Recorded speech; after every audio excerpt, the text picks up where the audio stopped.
Nestapa Pahlawan Devisa.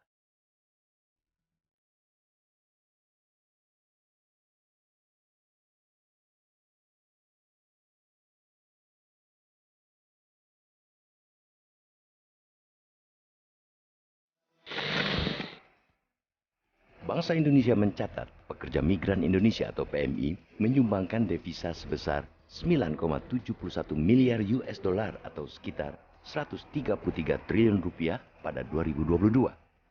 Jumlah remitansi tersebut naik 6,01% jika dibandingkan pada tahun sebelumnya yang sebanyak 9,16 miliar US dollar. Uang yang dihasilkan para pekerja migran ini tentu saja turut berkontribusi menggerakkan roda perekonomian nasional. Itu sebabnya mereka kerap disanjung sebagai pahlawan devisa. Ironisnya, perlindungan terhadap para pekerja ini belumlah memadai. Kita sering mendengar perlakuan yang tidak manusiawi dialami para pekerja ini, baik oleh majikan yang memperkerjakan mereka ataupun pihak penyalur, bahkan tak jarang yang berujung kematian. Sepanjang 2022, Badan Perlindungan Pekerja Migran Indonesia atau BP2MI menerima 1.987 pengaduan dari para pekerja migran Indonesia. Malaysia termasuk satu dari 5 negara penempatan dengan pengaduan tertinggi, yaitu 451 pengaduan, belum dari negara lainnya seperti Hong Kong dan Arab Saudi.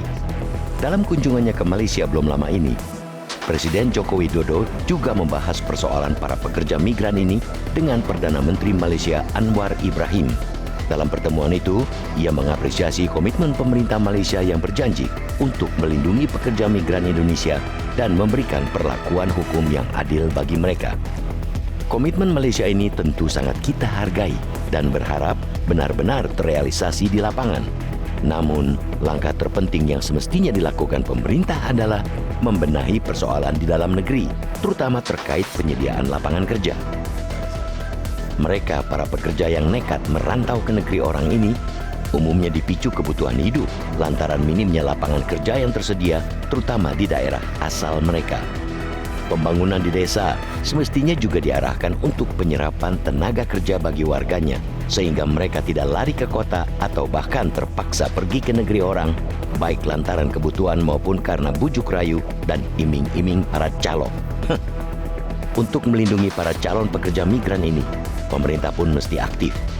Apalagi banyak kasus penipuan, kekerasan, dan penganiayaan yang dialami para pekerja ini, mulai dari proses rekrutmen hingga pemberangkatan.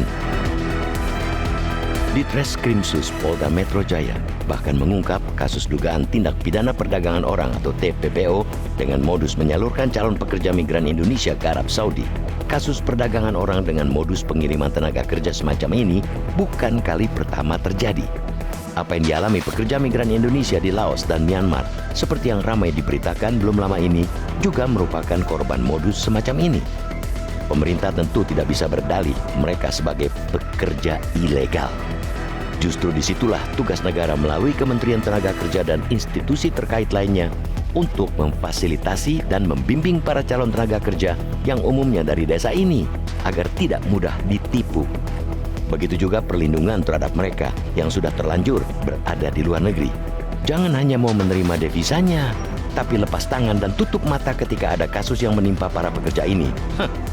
Jika ingin betul-betul serius mau melindungi para pekerja migran, sikat sindikat penyalur tenaga kerja ilegal ini, termasuk jika ada oknum-oknum di lembaga pemerintahan yang terlibat.